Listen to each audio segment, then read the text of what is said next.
সংসদে যদি এই বিল পাস হয়, আমি আপনি 4 ঘন্টা ওয়াজ করে জানা হবে 5 সেকেন্ডের এই বক্তব্যে তার চাইতে লক্ষ গুণ বেশি কাজ হয়ে যাবে।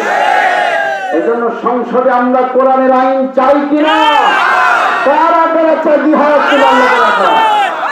আগামীর বাংলাদেশ ইসলামের বাংলাদেশ, আগামীর বাংলাদেশ কোরআনের বাংলাদেশ, আগামীর বাংলাদেশ উলামায়ে কেরামের বাংলাদেশ, আগামীর বাংলাদেশ মুসলমানদের বাংলাদেশ।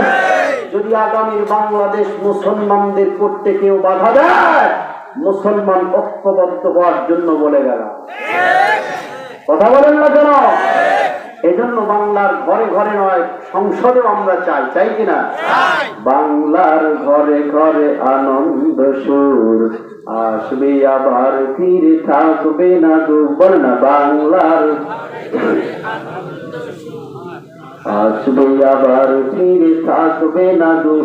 যদি কোরআন বুকে নিয়ে হওয়া গোয়ান, কোরআনকে যদি করো সংবিধান।